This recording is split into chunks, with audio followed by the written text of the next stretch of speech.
भाइयों, मैं हूं शिवम और स्वागत है आप सभी का एक और नए वीडियो में। आज की इस वीडियो में मैं बात करूंगा मेरी बलेनो जो कि 2018 की वेरिएंट है और लगभग इसके 3 साल पूरे हो गए हैं। और मैं आपको एक रियल एक्सपीरियंस दूंगा कि इस गाड़ी में मुझे क्या क्या अच्छी चीज़ नहीं लगी है। तो अगर सबसे पहले मैं बूट से ही बात कर लूँ तो पहले मैं बूट को अनलॉक कर लेता हूँ।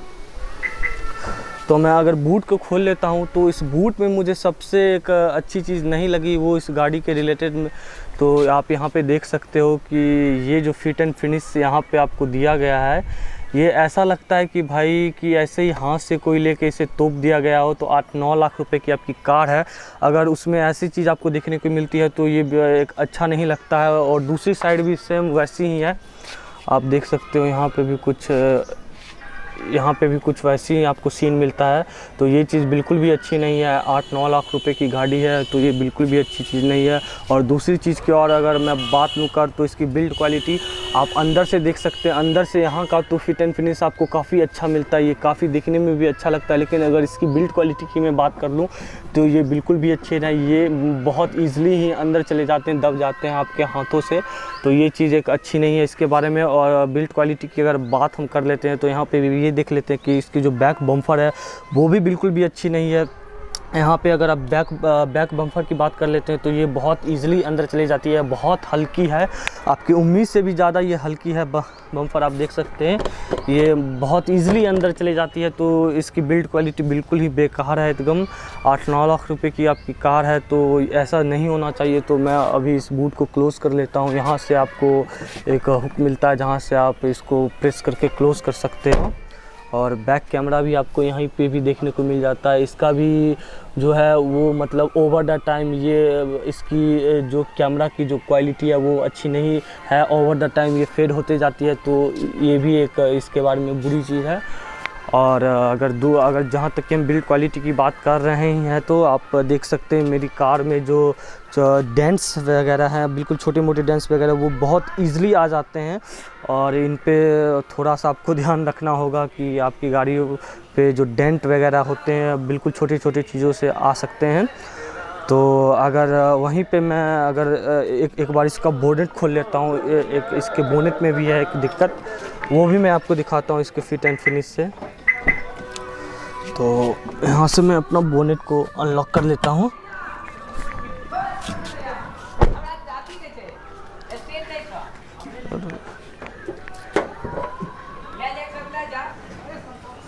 इसकी बोनेट की तरफ अगर बोनेट में देख ले तो वही सेम प्रॉब्लम जो हमारी बूट में थी वो भी आपको यहाँ देखने को मिलती है। अभी ये काफ़ी गंदी है तो आपको उतनी विजिबल नहीं हो रही होगी, लेकिन इसमें भी वही सेम प्रॉब्लम है। आप देख सकते हैं ऐसा लगता है कि कोई हाथ से लेके इसे ऐसे फिट कर दिया हो। तो ये भी एक यहाँ पे भी आप वही सेम चीज़ देख सकते हैं।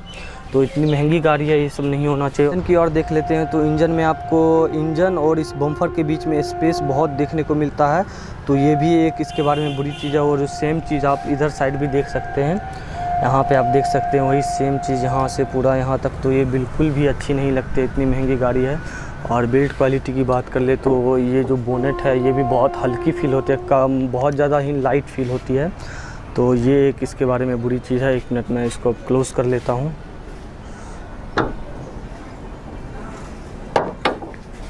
यहाँ से हम अपने बोनेट को क्लोज़ कर लेते हैं। तो यहाँ से हम अपने बोनेट को क्लोज़ कर लेते हैं। अब कार की इंटीरियर के और चल जाते हैं। इसके अंदर में मुझे क्या प्रॉब्लम लगता है वो भी मैं आपको दिखा देता हूँ एक बार। तो इस इंटीरियर की तरफ बढ़ते हैं। तो इंटीरियर में मुझे जो सबसे बड़ा इसमें एक प्रॉब्लम लगता है जो कि इस कार में फ़ीचर दिया जाता है, ये मेरा अल्फ़ा टॉप मॉडल है, उसके बावजूद भी इसमें एक फ़ीचर आता है ये आर्म रेस्ट का। ये आर्म रेस्ट में मुझे क्या प्रॉब्लम लगती है कि ये आर्म रेस्ट का मैं यूज़ नहीं कर पाता।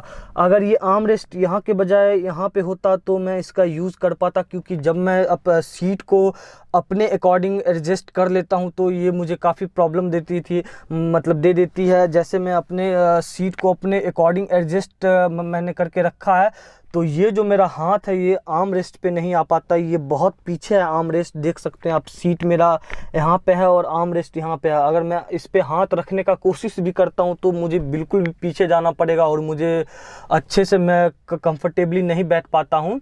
तो ये भी एक चीज़ है इसके आर्म रेस्ट के साथ। और एक और चीज़ की इंटीरियर में हम लोग हैं तो बात ही कर लेते हैं उसके बारे में कि इसकी जो स्पीकर्स की क्वालिटी है वो भी बिल्कुल अच्छी नहीं है। 20 तक की वॉल्यूम पे आप इसे सुन पाओगे, लेकिन 20 के बाद ये स्पीकर बिल्कुल भी अच्छे काम नहीं करते हैं। तो मैं इसको अब 3 साल हो गए हैं तो मैं इसको बहुत जल्द ही चेंज करने वाला हूं। और अगर इस स्टीरियो के बारे में हम लोग बात कर लेते हैं तो मैं इसे ऑन कर देता हूं। अगर आप अपने पुश बटन को एक बार प्रेस करते हैं तो आपका स्टूडियो ऑन हो जाएगा। ये कुछ टाइम लेता है, ये पहले लोगो दिखाता है सुजुकी का, उसके बाद ये ऑन होता है।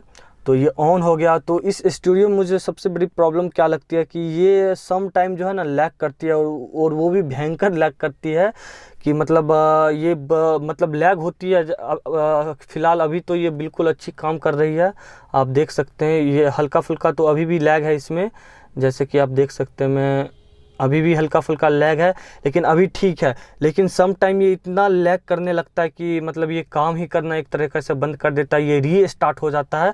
तो ये भी एक 3 साल में मैंने ऑब्ज़र्व किया है। और एक और चीज़ इस कार में होनी चाहिए थी, जो कि इस प्राइस पॉइंट पे सारी गाड़ियाँ दे रहे हैं, वो होनी चाहिए थी इसकी ऑटोमेटिक रेंज सेंसिंग वाइपर, जो कि इसमें नहीं आती है। हालाँकि ऑटोमेटिक हेडलैम्प्स के ऑप्शंस आपको इसमें देखने को मिल जाते हैं, लेकिन ऑटोमेटिक रेंज सेंसिंग वाइपर के ऑप्शंस आपको इसमें नहीं देखने को आपको मिलता है। अभी की जो न्यू फेसलिफ्ट बलेनो जो आई है उसमें भी आपको ऑटोमेटिक रेंज सेंसिंग वाइपर का आपको ऑप्शंस नहीं देखने को मिल पाता है। और दूसरा अगर एक और मतलब चीज़ का मैं बात करूँ तो ये वॉइस कमांड का स्विच है। अगर इसका वॉइस कमांड भी उतने अच्छे से काम नहीं कर पाता है जिस लेवल पे इसे काम करना चाहिए। तो हालांकि फ़ीचर तो इसमें बहुत है, लेकिन कुछ ऐसे फीचर्स भी हैं जो कि अच्छे से काम नहीं करते, टाइम पे वो लैग करते हैं।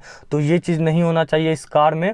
और सब तो इस गाड़ी की अच्छी है भाई। देख लो, इतना बुराई मतलब बुराई नहीं, मतलब इतना इस गाड़ी में खामियां है, तो इसका मतलब ये नहीं कि ये गाड़ी बिल्कुल ही बेकार है। ये गाड़ी बहुत अच्छी है, लेकिन मुझे 3 साल के अंदर में इस गाड़ी में इतना प्रॉब्लम लगा, जो कि मैंने आपको एक रियल लाइफ एक्सपीरियंस शेयर किया इस गाड़ी के बारे में। इस गाड़ी में और भी बहुत ही अच्छी खूबियां हैं, जो कि मैं आपको किसी और वीडियो में भी आपको एक्सप्लेन दूंगा कर। लेकिन आज की इस वीडियो के लिए बस इतना ही। वीडियो अच्छा लगा हो तो लाइक शेयर सब्सक्राइब प्लीज़ कर देना। वीडियो देखने के लिए धन्यवाद। Thank you so much.